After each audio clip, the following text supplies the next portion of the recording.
అతను ఏదో హైలైట్ చేయాలని కాదు కానీ చాలా రోజుల తర్వాత అతను బయటకు వచ్చాడని మాట్లాడుతున్నాను. ఇన్నాళ్ళు మరి మీరన్నట్టు ఏ కలుగులో తాక్కున్నాడు తెలియదు. అసలు అమలు జరగట్లేదు, సూపర్ 6 సూపర్ 0 అయిపోయింది. లేకపోతే ఉద్యోగస్తులు అందరూ వాళ్ళకి ఉద్యోగ భృతి లేదు, ఆడబిడ్డ నిధి లేదు, ఇంకోటి అని. అంటే వీళ్ళు చెప్పే విషయాల్ని తిప్పికొట్టాలా, లేదా అసలు ప్రజలు నమ్మట్లేదు అనుకోవాలా? ఇంకో కీలకమైన విషయం మీరు చెప్పాలి, సామాజిక సంక్షేమ మండలి చైర్మన్గా అసలు ఈ సంక్షేమ విషయంలో రాష్ట్ర ప్రజలు ఏమనుకుంటున్నారు అనేది. రిషి గారు, శ్వేతపత్రం అంటే ప్రభుత్వాల పనితీరుకు మార్గదర్శకత్వం, ప్రభుత్వాలకు జవాబుదారీతనం. ఏ ప్రభుత్వమైనా అధికారంలో ఉన్న ముఖ్యమంత్రి తాను ఆ కాలంలో చేసిన పనులను ప్రజాస్వామ్యంలో చెప్పాల్సిన బాధ్యత ఉంది. ఆ పనిలో చంద్రబాబు నాయుడు గారు ఎప్పుడు కూడా దాపరికం లేకుండా, దాచుకోకుండా ఉన్నది ఉన్నట్టు చెప్తాడు. మాజీ ముఖ్యమంత్రి జగన్మోహన్ రెడ్డి గారికి శ్వేతపత్రం అంటే సాక్షి పేపరు. అడుగుతుడు ఆయన, సజలా శ్వేతపత్రం అంటే ఏంటేనని. సాక్షి పేపర్ ఉండగా మరో పేపర్ ఎందుకు దండగా అని చెప్తుడు ఆయన. లేనిది ఉన్నట్లు, ఉన్నది లేనట్టు రాయటమే శ్వేతపత్రం అని చెప్తుడు. మీకు మాట చెప్పాలి, ఇప్పుడు అవసరం వైసీపీ పార్టీకి సిపిఆర్ చికిత్స అవసరం. జగన్మోహన్ రెడ్డి గారికి అవసరం ఆయన గుండె ఆటల్లా, ఆయన ఊపిరి పీల్చటల్లా. ఇందాక మిత్రులు చెప్పినట్టుగా చీదిరి అప్పలరాజు కొడుకు గంజాయి మొత్తులో గొర్రెల కాపరి దానేని గుద్ది చంపితే వాళ్ళ నాన్న డాక్టర్ అయితే ఈయన సిపిఆర్ చేశాడనని, సిపిఆర్ అంటే ఏంటని అడిగితే మరి ఆ సిపిఆర్ చేసిన కుర్రోడు కూడా చెప్పడంలా పక్కన వాళ్ళే నూరెళ్ళ పెట్టారు. జగన్మోహన్ రెడ్డి గారికి తెలియదు సిపిఆర్ అంటే.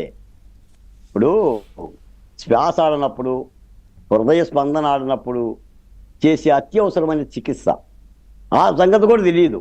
ఆ సిపిఆర్ ఎబ్రివేషన్ కూడా తెలియదు.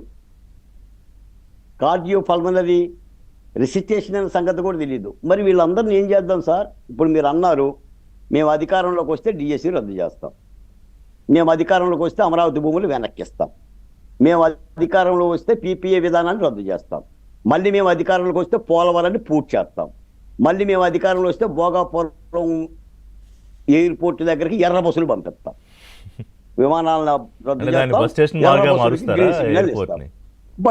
బస్ స్టేషన్గా మారుస్తాం.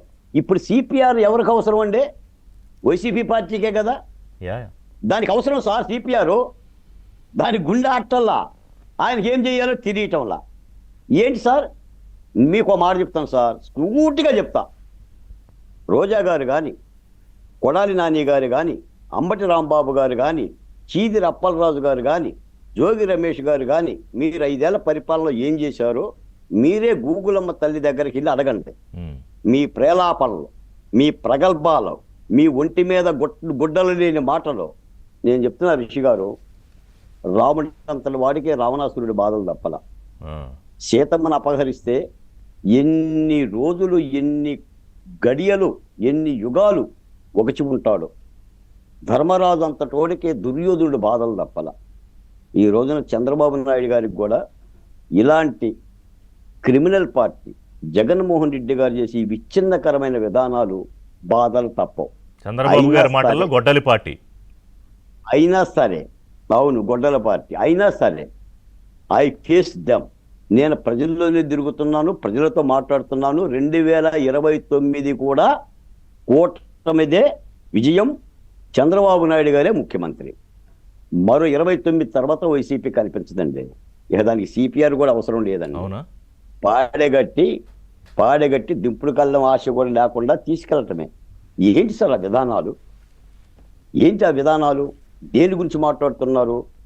2 ఏళ్ల పరిపాలనలో 1,50,000 కోట్ల రూపాయల సంక్షేమ నిధులు కేటాయించారు సార్. అసలు గత 5 ఏళ్ల పరిపాలనలో ఆంధ్రప్రదేశ్లో ఒక సామాజిక సంక్షేమ బోర్డు ఉన్న సంగతి తెలియదు సార్. మరి ఆయన 2,72,000 కోట్లు నేను బట్టలలోకి ఇచ్చానన్నాడు కదా, ఓడిపోయిన తర్వాత బాధ అదే కదా. 2,72,000 కోట్ల రూపాయలు బట్టలలోకి ఇచ్చాడు. ఆయన చెప్పాడు 3,30,000 కోట్ల రూపాయలు అప్పు తెచ్చి మరీ ఇచ్చానన్నాడు. Where is 60,000 balance? 60,000 కోట్లు ఎక్కడ? జరిగిన అప్పు 9,50,000 కోట్లు 24కు ముందు. జగన్మోహన్ రెడ్డి గారు చెప్తుంది 3,30,000 కోట్లు. ఈయన ఇచ్చిందేమో 2,72,000 కోట్లు. తిన్నారుగా సార్, బొద్దింకలు తిన్నట్టు లేదా పందికొక్కులు తిన్నట్టు. తిన్నోడు చెప్పండి. నేను అడుగుతాను సార్, ఇప్పుడు ఆ మస్తాను ఉన్నాడు, గుంటూరు మస్తాను, అవును, పారిపోవాల్సిన అవసరం ఏంటి? రిషి గారు, మీ మీద పోలీసులు కేసు పెట్టారు, ఓకే, మీరు కోర్టుకి వెళ్ళండి. మీకు కోర్టు ఒక దొడ్డిదారి తప్పించుకోవటానికి మీరు వినియోగించుకుంటున్నారు కదా. కోర్టుకి వెళ్ళండి, స్టేషన్కి వెళ్ళండి. మరి నాడు 5 ఏళ్ల మీ పరిపాలనలో ఒక్క తెలుగుదేశం పార్టీ నాయకుడు కానీ, దేవినేని ఉమామహేశ్వరరావు గారు కానీ, ధూళిపాల నరేంద్ర గారు కానీ, కొల్లు రవీంద్ర గారు కానీ, అచ్చెన్నాయుడు గారు కానీ, ఆఖరికి చంద్రబాబు నాయుడు గారు పదండ పోలీస్ స్టేషన్కి అన్నాడు కదా సార్, పదండ కోర్టుకి అన్నాడు. పారిపోలా, పారిపోతారేంటండి? నిన్న మొన్నటి వరకు అడ్రస్ లేని కొడాలి నాని మళ్ళీ ఇప్పుడు వచ్చి బుసలు కొడతాడా? ఏంటి ఆ బుసలు కొట్టే ధైర్యం ఎక్కడి నుంచి వచ్చింది? ఏంటి ఆ బుసలు కొడతాడు? ఏం కొడతాడు? మీకు చెప్తున్నాను సార్, మళ్ళీ తెలుగు నేల మీద కొడాలి నాని రాజకీయ చరిత్ర సమాప్తం, వల్లభనేని వంశీ చరిత్ర సమాప్తం, అంబటి రాంబాబు చరిత్ర సమాప్తం. ఏ ప్రజాప్రతినిధి అయితే చొక్కాకుండా పైగుండి కూడా పెట్టుకొని ఓటర్లకు దండం పెట్టి తీరు మార్చుకొని వ్యవహరిస్తాడో 4 రోజుల పాటు వాళ్ళే రాజకీయాల్లో ఉంటారు. ఇలా బరి తెగించి మహిళలను మాట్లాడి, బూతులు మాట్లాడి, ప్రగల్భాలు బలికి, దేవుళ్ళను తిట్టి, దేవుడు లాంటి చంద్రబాబు నాయుడు గారి మీద రాళ్ళేసి, వీళ్ళు అవసరమా? ఆ వైసీపీ పార్టీకి అవసరమా? ఈ రాష్ట్రానికి అవసరమా? ఇవి ప్రజలకు తెలియదా? ఏమైంది మీ ఉత్తర కుమార్ ప్రగల్భాలు? కుప్పంలో చంద్రబాబు నాయుడు గారు గెలవరు, పిఠాపురంలో పవన్ కళ్యాణ్ గారు గెలవరు, మంగళగిరిలో లోకేష్ గారు. వేర్ ఇస్ యువర్ ప్రగల్భాలు? ఉత్తర కుమార్ ప్రగల్భాలు. Why not 175? ఇవన్నీ తెలియదా? ఇంతకంటే అరాచకం చేశారు కదా సార్. ఈ రోజు అరాచకం చేయటమే కాదు, 5 ఏళ్ల పరిపాలనలో అట్లా కాదు కదా. కాదు గెలిచినప్పుడు అధికారంలో ఉన్నప్పుడు ఏదంటే అది చేశారు. ఇవాళ కూడా భయపెట్టాలని చూస్తున్నారు కదా. అది 11 సీట్లతో ఉండి కూడా భయపెట్టాలని చూస్తున్నారు. రిషి గారు, ఉడత ఊపులకి ఆకాశం ఊడిపడదు. ఊడిపడుతుందా? ఉడత అనుకుంటుంది నేను ఊగితే ఆకాశం కూడా ఊగుతుందని. వైసీపీకి భయపడేవాడు ఎవడండి? మా దళితుల్లో నా పక్కన పియ్య కూడా భయపడలా. ఆ రోజే భయపడలా. మీరు భయపడలేదులే, కానీ మీలో ఉండాలిగా అందరూ.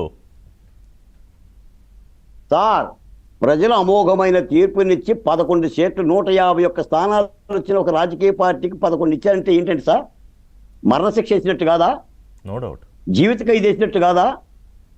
కాదండి, నేను చెప్తున్నాను. ఆ రోజు మమ్మల్ని అన్నారు హైదరాబాద్లో, that is not A save Andhra Pradesh Balakotaiah గారు, దట్ ఈస్ స్లేవ్ ఆంధ్రప్రదేశ్.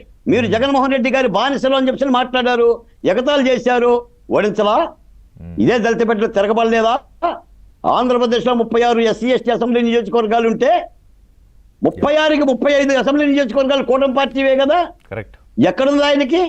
ఈ రోజు విజయనగరం జిల్లాలో ఉంటే మొత్తం ఉన్న 5 నియోజకవర్గాలు కూటమి పార్టీదే. ప్రసాద్ గారు, ఈ రోజున అభివృద్ధి ఫలాలు భోగాపురం వరకు రావాలి, విజయనగరం వరకు వ్యాపించాలని చెప్పి కోరుకుంటున్నాం. కాబట్టి ప్రగల్భాలు తప్ప అవేమి ఫలితాలు ఇవ్వండి. తీరేమన్నా మార్చుకుంటే ఆలోచించాలి. కాబట్టి కూటమి చేస్తున్న విజయాన్ని ప్రజలు స్వాగతించాలి, ఆశీర్వదించాలని కోరుతున్నా. ప్రసాద్ గారు, ఒకటి ప్రభుత్వం వైపు నుంచి ఇవాళ ముఖ్యమంత్రి గారు యాక్చువల్ పిక్చర్ ఏంటనేది రాష్ట్ర ప్రజల ముందు పెట్టారు. కానీ అవి వీళ్ళకి